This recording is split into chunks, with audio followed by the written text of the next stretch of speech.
Hi families, இதை சொன்ன உடனே நீங்கள் இன்னைக்கு யாரை பற்றி பேச போகிறோம் அப்படின்றத கண்டுபிடிச்சிருப்பீங்க. ஈவன் அதுக்கு முன்னாடியே தம்ப்னெயிலே உங்களுக்கு தெரிஞ்சிருக்கும். ஆமாங்க, ஃபேமிலிஸ்ன்னு பேசின நம்ம கொடுவாய் அன்பு தான். அண்ட் இவர் தான் கடந்த ஒரு வாரமாக சமூக வலைத்தளங்களில் பயங்கர ட்ரெண்டிங்காக இருக்காரு. அதுக்கு காரணமே தம்பி பண்ண ஸ்கேம் தான். சரி, தம்பி இப்போதான் ஸ்கேம் பண்ணி மாட்டிக்கிட்டாரா அப்படின்னு பார்த்தீங்கன்னா கிடையாது. ரொம்ப வருஷமாக வந்து ஸ்கேம் பண்ணிட்டு தான் இருக்காரு. ஆனால் ரீசெண்டாக அதான் மாட்டிக்கிட்டாரு. இந்த கொடுவாய் அன்பு மேலே தான் தப்பா, இல்லை அவங்க அப்பாவை மேலே தப்பா, இல்ல இத ஒரு மாஸ்டர் மைண்ட் இயக்கிட்டு இருக்காரே, இல்ல அவர் மேல தப்பா? யார் அந்த மாஸ்டர் மைண்ட்? தெளிவா பார்க்கலாமா இந்த வீடியோல? வாங்க. கடந்த ஒரு வாரமா சமூக வலைத்தளங்கள்ல கொடுவாய் அன்பு அப்படின்னு சொல்லக்கூடிய இன்ஸ்டாகிராம் இன்ஃப்ளூயன்சர் இவரை பத்தினதான் நிறைய விஷயங்கள் நம்ம சமூக வலைத்தளங்கள்ல பார்க்க முடியுது. இவர் வந்து ஃப்ராடுலன் பண்ணிட்டாரு, ஸ்கேம் பண்ணிட்டாரு, காசை ஏமாத்திட்டாரு, நிறைய பேர்கிட்ட இது வரைக்கும் காசை வாங்கி ஏமாத்திட்டாரு அப்படின்னு.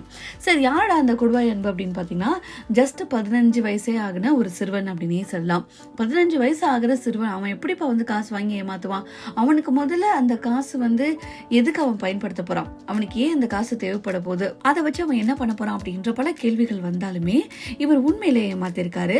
அண்ட் இதுக்கு சாட்சியா நிறைய பேர் வந்து ஸ்கிரீன்ஷாட்ஸ் வந்து ஷேர் பண்ணிட்டு இருக்காங்க சாட்ல இருக்கும்போது. சரி, இந்த கொடுவாய் அன்பு பாத்தீங்கன்னா 15 வயசே ஆகிற சிறுவன். இவர் வந்து பாத்தீங்கன்னா ரொம்ப சின்ன வயசுல இருந்தே, ஆல்ரெடி ஒரு சின்ன பையன் தான், ஆனா ஒரு 10 வயசுல இருந்தே பாத்தீங்கன்னா நிறைய வீடியோஸ் வந்து போட ஆரம்பிச்சிட்டாரு.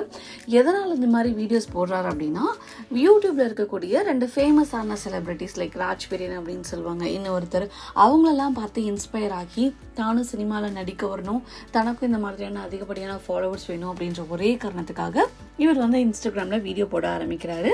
அண்ட் நிறைய இந்த சேலஞ்சிங் வீடியோஸ்லாம் பண்ணுறாரு. நான் நிறைய சேலஞ்ச் பண்ணுவேன், நீங்கள் என்ன சேலஞ்ச் கொடுத்தாலும் பண்ணுவேன், நீங்கள் கமெண்ட் பண்ணுங்க அப்படின்னு சொல்கிறது. ஸோ அதுக்கேற்ற மாதிரி யாராவது ஏதாவது கமெண்ட் பண்ணியிருக்காங்கன்னா அதை பண்ணுறது. மிளகாவை பூசிட்டு வந்து படுத்துக்கோங்க, நைட்டில் வந்து பிரியாணி சாப்பிடுங்க, இங்கே போய் அதை பண்ணுங்க, அங்கே போய் இதை பண்ணுங்க அப்படின்னு எவ்வளோ கிரிஞ்சாக சொன்னாலும் சரி, இல்லை எவ்வளோ டேஞ்சரஸாக சொன்னாலும் சரி, அதெல்லாம் வந்து ரொம்ப பெருமையாகவே வந்து தம்பி பண்ணிட்டு இருந்திருக்காரு. அவர் 8th படிக்கும்போது ஒரு இன்டர்வியூ கொடுத்துருக்காரு. அதில் என்ன சொல்றாரு அப்படின்னா, தனக்கு வந்து பெரிய ஆளாகணும், நடிக்கணும் அப்படின்ற ஒரு ஆசை இருக்கிறதாகவும், அந்த ஆசையை நிறைவேற்றுறதுக்காக தான் இன்ஸ்டாகிராம் பக்கத்தில் வந்ததாகவும், அண்ட் அவங்க அண்ணா என்ன சொல்றாங்களோ அதெல்லாம் பண்றதாகவும் சொல்லிட்டாரு. அண்ட் அவங்க அண்ணா தான் வந்து இந்த கேமராமேனான்னு தெரியல, இல்லை கூட பிறந்தவரா, இல்லை ரிலேட்டிவான்னு தெரியல, அவர் தான் இந்த பையனுக்கு பின்னாடி இருக்கக்கூடிய மாஸ்டர் மைண்டோ அப்படின்னு நம்ம எல்லாரையுமே தோண வைக்குது. காரணம், இந்த பையன் வந்து பார்த்தீங்கன்னா 6 லட்சத்துக்கு மேலே இன்ஸ்டாகிராமில் ஃபாலோவர்ஸ் வச்சுருக்கான். அண்ட் ரீசெண்டாக அதிகப்படியான ஃபாலோவர்ஸ் அதிகமாக ஆனாங்க. அதுக்கு ரீசன் என்னென்னா, டிவிகேக்கு சப்போர்ட் பண்ணுற மாதிரி, விஜய் கிட்ட ஃபோன் பேசின மாதிரி, விஜய் அவர்களோட ரீசெண்டாக ஜனநாயகம் திரைப்படத்துக்கான ஆடியோ லான்ச் மலேசியாவில் நடந்தது, அங்கே அவர் போன மாதிரி, இது எல்லாமே ஏஐயில் பக்கவாக வந்து பிக்சர் எடுத்து போடுறது, அண்ட் அவர் கூட பேசுகிற மாதிரியான ரெக்கார்டிங்ஸ் போடுறதுன்னு சொல்லிட்டு தம்பி எந்த அளவுக்கு டெக்னாலஜியை பயன்படுத்தி மக்களை ஏமாற்ற முடியுமோ அந்த அளவுக்கு ஏமாத்திட்டு இருக்காங்க.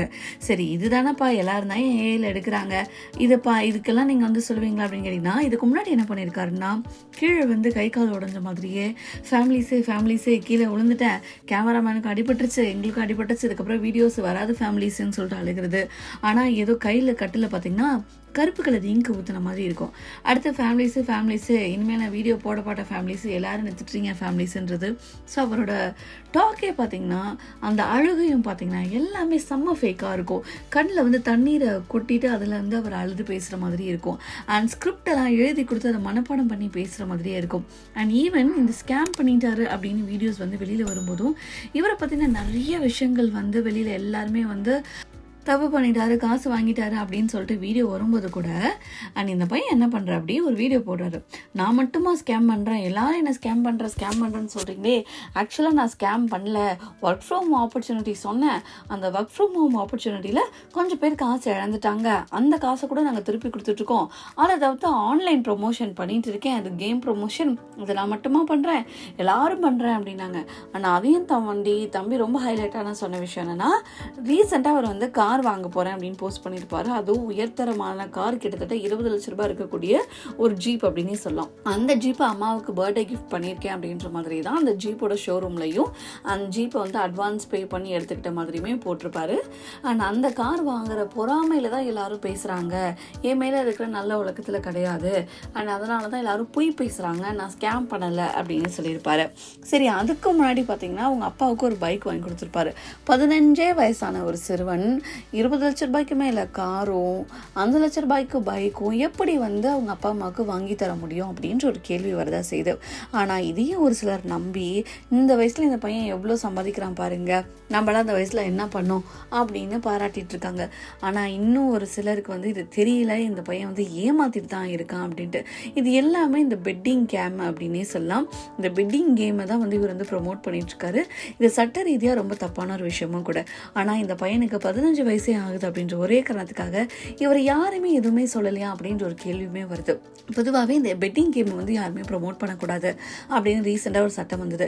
ஆனால் இவர் பண்ணதே தப்பு. அந்த தப்பை கூட நியாயப்படுத்துகிற மாதிரி நான் மட்டும்தான் பண்ணுறேன்னா வேறு யாரும் பண்ணலையா அப்படின்னு கேட்குறாரு. 15 வயசாகிற ஒரு சிறுவன் அம்மாவுக்கு உடம்பு முடியல, 1500 ரூபாய் கொடுங்க, 1000 ரூபாய் கொடுங்க, 2000 ரூபாய் கொடுங்க, இந்த பிரச்சனை 3000 ரூபாய் கொடுங்க அப்படின்னு எப்படி ஒவ்வொருத்தருக்கிட்டையும் ஏமாற்ற முடியும்? அண்ட் இவருக்கு அந்த பண தேவைகள் அவ்வளோ அவசியமாக என்ன இருக்க போகுது அப்படின்னு கேள்வி கேட்குறோம். ஆனால் அந்த கேள்விக்கான பதில் என்ன அப்படின்றத கூடிய விரைவில் நமக்கு தெரிஞ்சிடும் அப்படின்னே சொல்லலாம். ஏன்னா ஒரு வாரமாக இந்த வீடியோ வந்து சமூக வலைத்தளங்களில் பயங்கர வைரல் ஆகிட்டு இருக்கு. உண்மையிலே இந்த பையன் தான் வந்து இந்த மாதிரிலாம் பண்ணுவாரா அப்படின்னு கேட்டால் ஒரு சந்தேகம் இருக்குது. ஏன்னா 15 வயசு தான் சொல்கிறோம், அவரோட குரலில் ஒரு இன்னசென்ஸ் தெரியுது, பேச்சில் இன்ன வரைக்குமே மழலை இருந்துட்டு தான் இருக்குது. ஸோ இவருக்கு அந்தளவுக்கு இன்ஸ்டாகிராம் யூஸ் பண்ண தெரியுமா? அந்த காசை வாங்கி இந்த பையன் என்ன பண்ண போகிறான்? அவங்க அப்பா அம்மா தான் இதுக்கு பின்னாடி இருக்காங்களா, இல்லை அடிக்கடி இந்த கேமராமேன் சொல்கிறானே அந்த பையன் இவர் பின்னாடி இருக்காங்களா அப்படின்ற மாதிரி தான் தோணுது. பட் யார் இவர் பின்னாடி இருந்தாலுமே கண்டிப்பாக இந்த பையன் முழுக்க அவராக மட்டும் இதை பண்ணலை அப்படின்றது நமக்கு தெரியும். ஏன்னா 3 வருஷத்துக்கு முன்னாடி அவர் 8th ஸ்டாண்டர்ட் படிக்கும்போது ஒரு இன்டர்வியூவில் அண்ணனே சொல்லியிருப்பாரு. ரொம்ப சின்ன வயசு 12 வயசுலேயே தான் அண்ணன் தான் எல்லாமே எடிட் பண்ணி தராங்க, தன்னோட அண்ணன் தான் எல்லாமே செய்கிறாங்க அப்படின்னு சொல்லியிருப்பாங்க. அப்படி இருக்கிற பட்சத்தில் இப்போ வரைக்குமே கண்டிப்பாக அவங்க அண்ணனோட இன்ஃப்ளூயன்ஸில் தான் அந்த பையன் அப்படி பண்ணிகிட்ருக்கான் அப்படின்றது நமக்கு தெரியுது. அந்த பையனை ஒரு பெரிய நடிகனாக வருவே, அதுக்கு நீ இதெல்லாம் பண்ணாதான் அப்படின்ற மாதிரி நம்ப வச்சுருக்காங்க. நீ கார் வாங்க போகிறன்ற பொறாமையில தான் அவனை அப்படி பேசுகிறாங்க அப்படின்னு அந்த பையனோட ஆழ் மனசில் போய் உண்மையாகவே நம்ப வச்சுருக்காங்க அப்படின்னே சொல்லலாம். பாவம் ஒரு சின்ன குழந்தை எது உண்மை எது பொய் எது நல்லது எது கெட்டதுன்னே தெரியாமல் ஈஸியாக அவனை சுற்றி இருக்கக்கூடிய கெட்ட ஆட்கள்னால இன்ஃப்ளூயன்ஸ் ஆகி இது பண்ணிட்டு இருக்கான். கண்டிப்பாக இது வந்து இவனுக்கு ஃப்யூச்சரில் ஒரு மிகப்பெரிய பாதிப்பு கொடுக்கும்.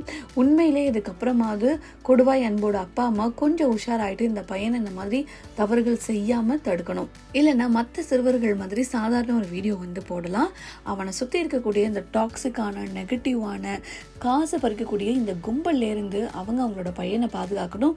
இல்லைன்னா இது இன்னும் பெரிய விஷயமாகும். 15 வயசில் அவர் ஜெயிலில் போடணும்னு தான் நிறைய பேர் சொல்லிட்டு இருக்காங்க ஏமாத்துனதுக்காக. கண்டிப்பாக அவரை சீர்திருத்த பள்ளியில் தான் வந்து போட போகிறாங்க. ஆனால் உள்ளே போயிட்டு வெளியில் வரும்போது அவர் மறுபடியும் இதே தப்பு செய்ய மாட்டார் அப்படின்ற நிச்சயம் என்ன இருக்குது? அவருக்கும் திருந்துறதுக்கு ஒரு வாய்ப்பு கொடுக்கணும். அந்த வாய்ப்பு அவங்களுக்கு இப்போ கிடச்சிருக்கு அப்படின்னே சொல்லலாம். இந்த வாய்ப்பையாவது சரியாக பயன்படுத்திட்டு கொடுவாய் அன்பு இதுக்கப்புறம் எந்த தப்பும் பண்ணக்கூடாது. ஆனால் அவர் சுற்றி இருக்கக்கூடிய பீப்புள்கிட்டேருந்தே இவர் தள்ளி வந்துட்டா கூட இவரோட லைஃப் ரொம்ப நல்லாயிருக்கும். இதுக்கப்புறமாவது இவங்களோட பேரண்ட்ஸ் வந்து காசுக்கும் பணத்துக்கும் புகழுக்கும் பேருக்கும் ஆசைப்படாமல் தன்னோட குழந்தைய நல்லபடியாக வளர்க்கணும் அப்படின்றதான் நிறைய பேரும் கேட்டிருக்காங்க. அண்ட் சினி சமூகம் சேனலாக நம்மளும் அதை தான் ரெக்வெஸ்ட் பண்ணுறோம். அண்ட் இதை பற்றி நீங்கள் என்ன நினைக்கிறீங்க? இதே போல் இன்னும் எந்தெந்த இன்ஸ்டாகிராம் இன்ஃப்ளூயன்சர்லாம் ஸ்கேம் பண்ணுறாங்கன்னு நினைக்கிறீங்க அப்படின்றதையும் கீழே மறக்காமல் கமெண்ட்ஸில் தெரிவிங்க. நான் ஸ்கேன் பண்ணுறேன்னு எல்லாருமே சொல்கிறீங்க ஃபேமிலிஸ். ஆனால் நான் உண்மையிலே ஸ்கேம் பண்ணவே இல்லை ஃபேமிலிஸ்.